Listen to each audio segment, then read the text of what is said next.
Bismillahirrahmanirrahim. Assalamualaikum warahmatullahi wabarakatuh.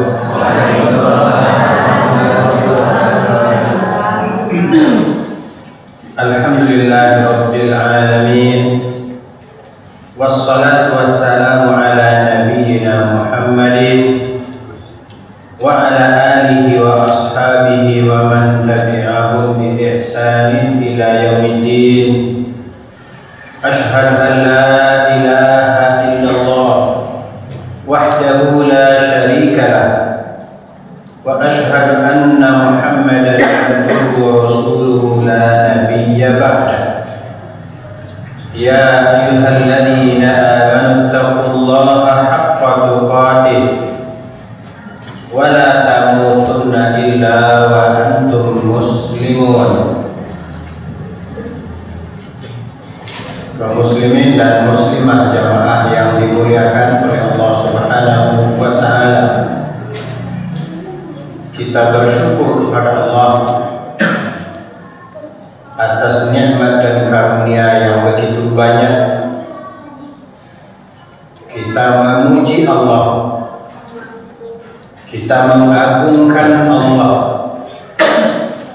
kita senantiasa meminta ampun kepada Allah dari setiap dosa dan kesalahan yang kita lakukan.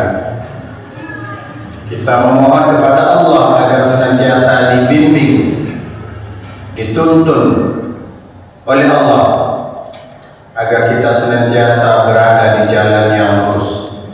Pembahasan kita malam ini untuk menguatkan pembahasan kita pada bulan yang lalu, kita akan berbicara seputar sunnah, definisi sunnah, dan kedudukan sunnah dalam syariat Islam. Saya masih ingat, ini adalah makalah yang kami bahas pada tahun 2000 ketika saya mengkoordinir sebuah kegiatan di Halaman Banjar, yakni pelatihan mubalik untuk kabupaten atau se-kabupaten Solo. Ya, ketika itu kita datangkan para dosen dari Timur Tengah dan dosen nasional Indonesia. Dan di antara makalah kami adalah buku ini. Ketika membahas masalah sunnah Nabi, apa definisinya, apa kedudukannya, kami membahas ini, menjadikan buku ini sebagai pegangan. Ya, kita mulai. Ta'rifus sunnati an-nabawiyyah. Definisi sunnah an-nabawiyyah. Pembahasan definisi ini tentu berdasarkan penggalan dari hadis Nabi SAW, di mana Nabi SAW memerintahkan, "Alaikum bisunnati." Kalian hendaklah mengikuti sunnahku. Kemudian dalam hadis lain kata Nabi, "Aku tinggalkan dua hal, dua pegangan. Jika kalian berpegang teguh kepadanya," kata Nabi, "dijamin tidak sesat selamanya." Yakni kitabullah wa sunnati. Kitabullah Al-Quran dan sunnahku, kata Nabi. Jadi begitu penting sunnah atau kedudukan sunnah itu, maka para ulama merincikan pembahasannya kepada kita agar kita paham dan kita mengerti kedudukan sunnah itu sendiri dalam syariat Islam. Ta'rifus sunnati nabawiyyah. As-sunnatu fil lughah. Hebatnya bahasa Arab. Makanya bahasa Arab Allah pilih sebagai bahasa kitab suci. Dia memiliki makna secara akar kata. Kalau dalam bahasa kuliahnya secara etimologi. Ya, as-sunnah fil lughah dia as-siratu wat tariqatu mahmudatun kanat aw madhmumah. Sunnah secara bahasa atau secara etimologi adalah sejarah hidup, perjalanan hidup seseorang, riwayat hidup seseorang, baik riwayat hidup itu hal-hal yang terpuji ataupun hal-hal yang tercela. Kemudian wa fi istilahil muhaddithin,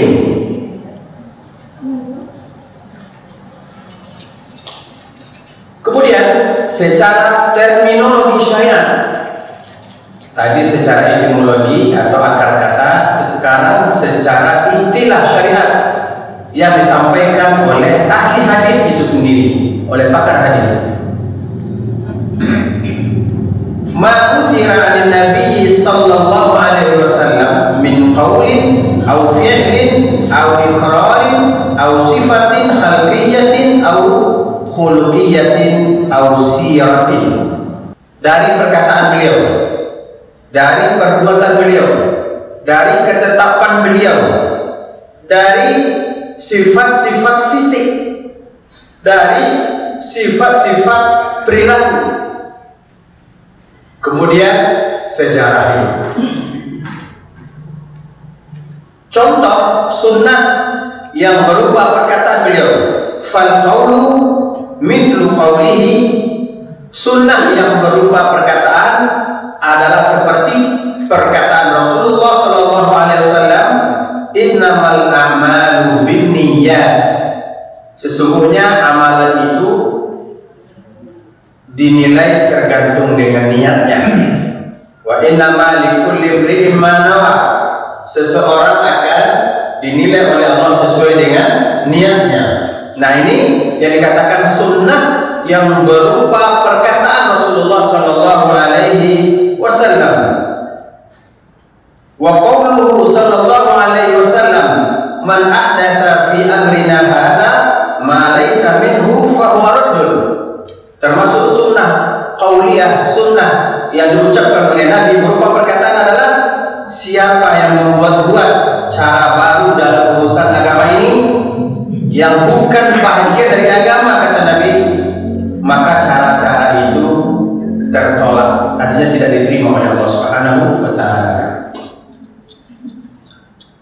Wal ahaditsul qauliyah aktsarus sunnah an-nabawiyah. Kemudian dalam definisi ini dijelaskan bahwa hadis atau sunnah dalam bentuk perkataan adalah jumlah dominan di dalam sunnah. Jadi perkataan atau sunnah dalam bentuk perkataan itulah sunnah yang paling banyak di dalam sunnah nabawiyah. Wal fi'l, sunnah yang berupa perbuatan Nabi, ya, mana malahu sahabatu radhiyallahu anhum min af'alihi kana lihim sifat wudu'ihi atau sifat wudu'ihi wa salatihi wa hajjihi wa ghairiha. Sunnah yang merupakan perilaku Nabi adalah apa yang diriwayatkan oleh para sahabat, semoga Allah meridhai mereka semuanya, dari perbuatan Nabi. Jadi para sahabat melihat bagaimana Nabi melakukan sesuatu, seperti bagaimana Nabi berwudu, dilihat oleh sahabat, kemudian mereka contoh, kemudian mereka riwayatkan. Seperti tata cara sholat Nabi, seperti tata cara haji Nabi.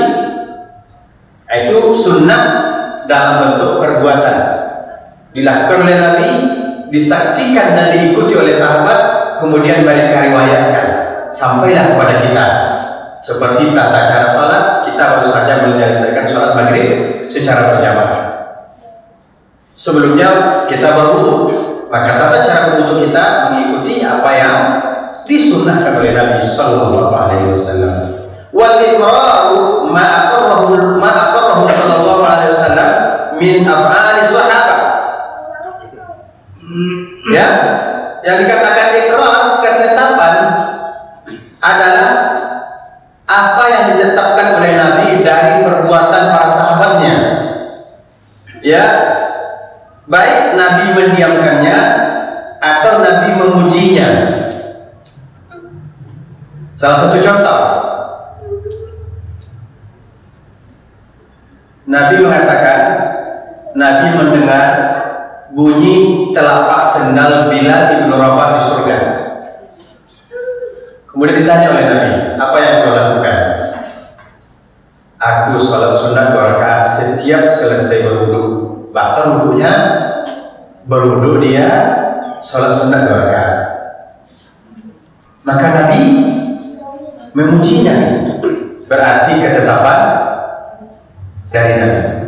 Nah sekarang jika kita buat sesuatu yang tidak Nabi ajarkan, Nabi sudah tiada, terus siapa yang mengakuinya? Siapa yang menetapkannya? Nah jika ketika Nabi hidup ada sahabat memakan dob. Dob itu bukan biawak tapi mirip dengan biawak gitu. Dan itu dimakan oleh orang Arab.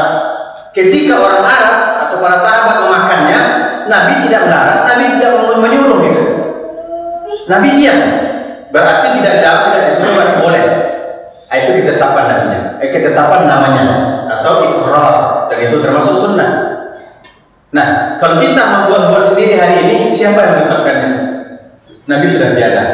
Jadi rumusnya, sahabat melakukan sesuatu, kemudian dilaporkan ke Nabi atau dilihat sendiri oleh Nabi atau ditanya sendiri oleh Nabi, kemudian Nabi tidak membantahnya. Berarti itu termasuk sunnah berupa ikrar, ketetapan dari Nabi Sallallahu Alaihi Wasallam.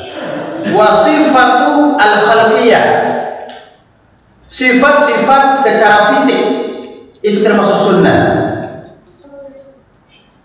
Mithla ma naqaluhu min tulihi wa sifati wajhihi alaihi salatu wassalam, seperti sifat-sifat Nabi, tinggi Nabi, dan bagaimana wajah Nabi Sallallahu Alaihi Wasallam.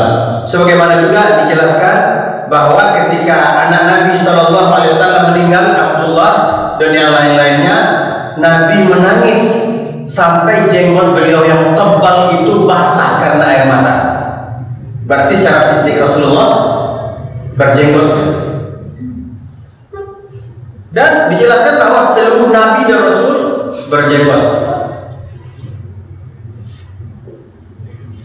Jadi segala sesuatu yang berupa sifat penciptaan, sifat fisik Nabi, itu termasuk sunnah. Kemudian wasifatuhu al-khuluqiyah, sifat-sifat beliau yang berupa akhlak, itu termasuk sunnah. Sebagaimana akhlak beliau dalam tawadhu'.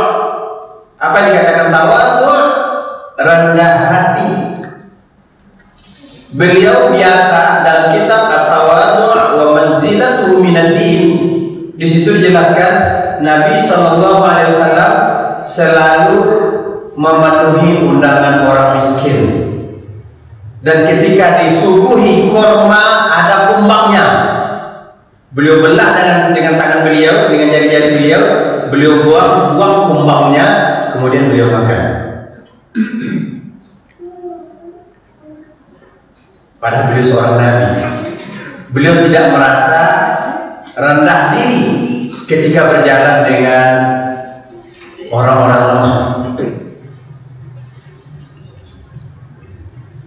Beliau tidak merasa rendah diri duduk bersama orang-orang miskin.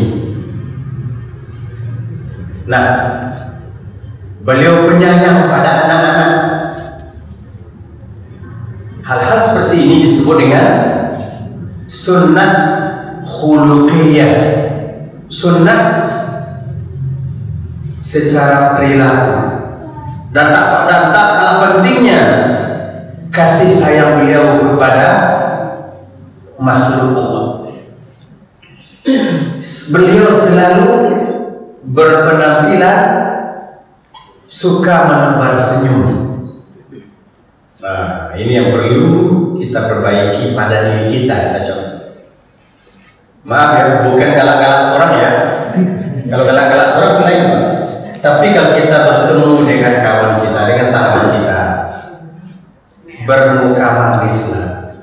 Ya, artinya ucapkan salam, kemudian jangan digandang kata mereka gitu.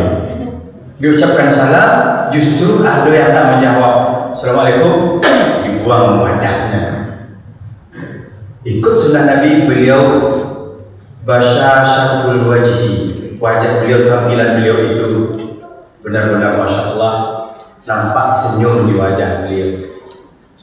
Kemudian redaksi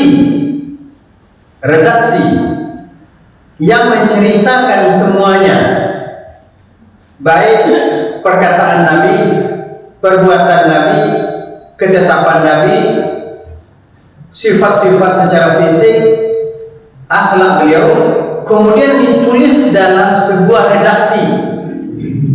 Itulah yang disebut dengan hadis. Akhlak Rasul. Beliau suka menyantuni fakir miskin dan anak yatim. Maka perbuatan beliau itu ditulis. Maka tulisannya itu, redaksi yang menceritakannya itu disebut dengan hadis. Tapi kalau disebut hadis saja, itu sudah termasuk dalamnya sunnah. Tapi kalau diminta definisi masing-masing, membedakannya dengan sunnah, hadis adalah redaksi yang menceritakan bagaimana Nabi menjalankan syariat. Bagaimana Nabi menjalankan syariat Allah, perilaku beliau, perkataan beliau, tindakan-tindakan beliau, itu yang disebut sunnah. Bisa kita pahami? Perilaku beliau dalam menjalankan syariat, perilaku beliau dalam bermuamalah dengan manusia, perilaku beliau dalam menetapkan perbuatan-perbuatan para sahabat, itu disebut dengan sunnah. Adapun redaksi yang menceritakannya itu disebut dengan hadis. Hadis riwayat Imam Al-Bukhari, hadis riwayat Imam Muslim, hadis riwayat Abu Dawud, hadisnya sahih, hadisnya hasan, atau hadisnya palsu. Nah, jadi redaksinya itu dan isi dari redaksinya, begitu cara membedakannya. Akan tetapi, nah ini para ulama membedakan makna sunnah sesuai dengan keahlian mereka dalam menetapkan, dalam membahas masalah syariat. Wa lafdhu sunnati lahu isti'malat ukhra 'inda al-fuqaha wal usuliyyin wa ulama al-aqidah. Lafaz sunnah digunakan dalam beberapa bahagian atau istilah atau definisi lain menurut ahli fikih, menurut ahli usul, dan menurut ulama akidah. Fa'indal fuqaha, definisi sunnah menurut ulama fikih, as-sunnah ma yuradiful mustahab wa huwa ma yuthabu syakhsu ala fi'lihi wa la yu'aqabu ala tarkihi. Maka definisi sunnah di sisi para ulama fikih, yakni merupakan sinonim atau ungkapan yang sama dengan sesuatu yang mustahab, yakni apabila dikerjakan mendapat pahala, jika ditinggalkan tidak berdosa. Umpamanya sholat 2 rakaat setelah sholat maghrib tadi, itu sholat sunnah namanya. Sholat sunnah rawatib, kita lakukan dapat pahala. Enggak sholat sunnah enggak berdosa, cuma rugi. Gitu aja. Ya, tidak berdosa tapi rugi, enggak dapat pahala sholat, enggak dapat bonus gitu. Ya. Puasa umpamanya, puasa sunnah Senin Kamis, enggak puasa apa-apa, enggak berdosa. Berpuasa dapat pahala karena dia merupakan bonus. Nah, itulah definisi sunnah yang dalam bahasa sunnah. Salat sunnah dulu, tahiyatul masjid, salat sunnah qabliyah, salat sunnah ba'diyah, salat sunnah duha, salat sunnah tahajud, salat sunnah fajar, salat sunnah istikharah, salat sunnah gerhana matahari, gerhana bulan. Nah, selanjutnya wa inda ulama'il usul, definisi sunnah menurut ulama usul, yaitu ulama yang mengkaji dasar-dasar agama. Ma thabata li Nabi sallallahu alaihi wasallam min qawlin aw fi'lin atau takririn ma yasluhu an yakuna dalilan syar'iyyan ghairul kitab wal ijma' wal qiyas. Nah, dalam definisi ulama usul yang dikatakan sunnah adalah segala sesuatu yang benar-benar datang dari Nabi Sallallahu Alaihi Wasallam, yang ditetapkan sebagai sesuatu yang datang dari Nabi, berupa perkataan, perbuatan atau takrir yang bisa dijadikan sebagai dalil syar'i selain daripada Al-Quran, ijma' dan qiyas. Artinya apa? Apa yang datang dari Nabi adalah sunnah yang merupakan dalil dalam beragama. Pernah nggak kita dengar begini? Maaf ya deh, bapak-bapak umpama kita sama pemuda. Maaf ya deh, apa yang ada buat ini ada nggak dalilnya? Artinya ada nggak Nabi mengerjakannya? Ada nggak keterangannya dari Nabi? Nah, jika ada keterangannya dari Nabi, berarti apa yang ada lakukan itu namanya sesuai sunnah. Dia bisa dijadikan dalil. Wa inda ulama'il aqidah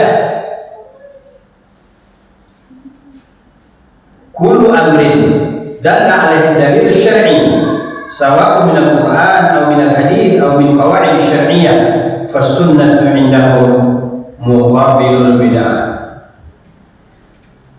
Definisi sunnah dari di kalangan ulama akidah adalah segala sesuatu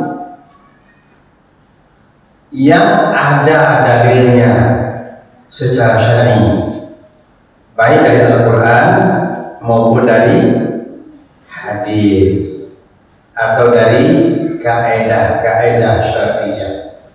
Maka di sisi ulama akidah, sunnah adalah lawan dari bid'ah. Jadi definisi sunnah di kalangan ulama akidah adalah sesuatu urusan, sesuatu perbuatan yang ada dalilnya dari Al-Quran dan hadis Nabi atau dari kaidah syariat. Kedudukan sunnah Nabi, kedudukan sunnah Nabi adalah satu, dia merupakan sumber kedua dalam syariat Islam setelah Al-Quran.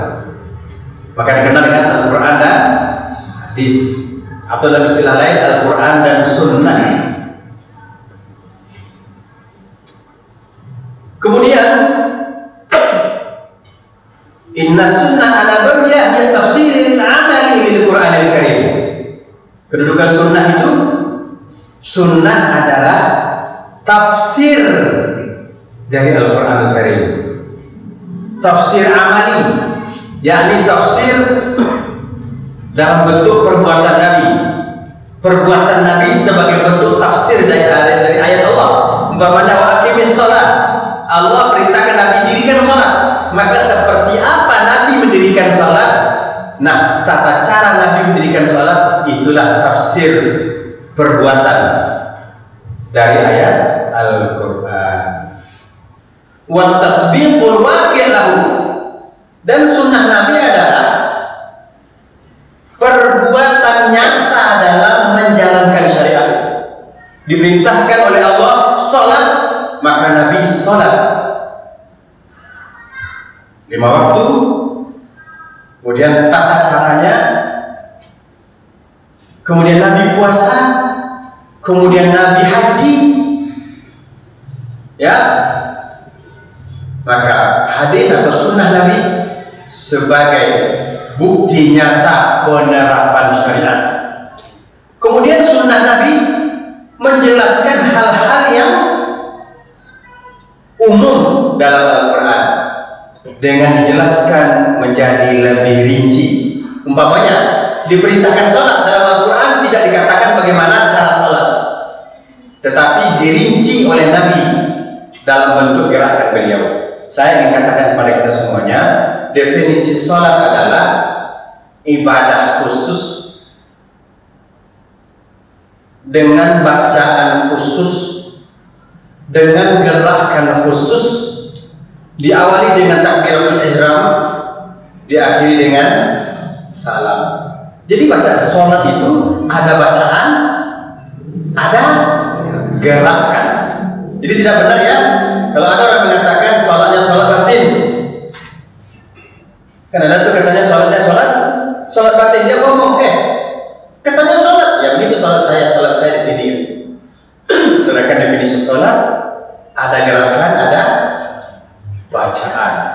Takbiratul ihram tentu yang sudah diawali semuanya oleh niat yang ikhlas lillahi ta'ala. Nah, jadi Al-Quran, sunnah Nabi menjelaskan secara rinci perintah yang ada dalam Al-Quran.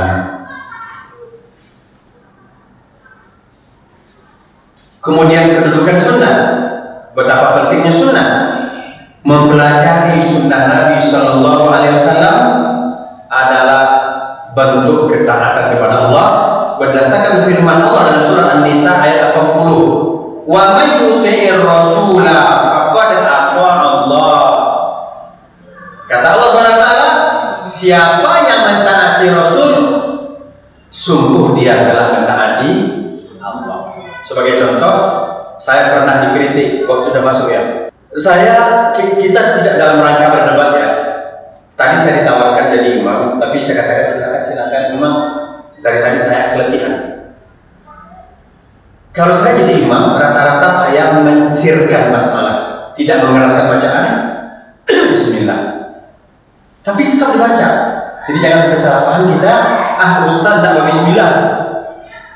Karena ada penjelasannya Nabi ketika baca Fatihah lebih sering disirkan Bismillahnya, sekali-sekali dijaharkan.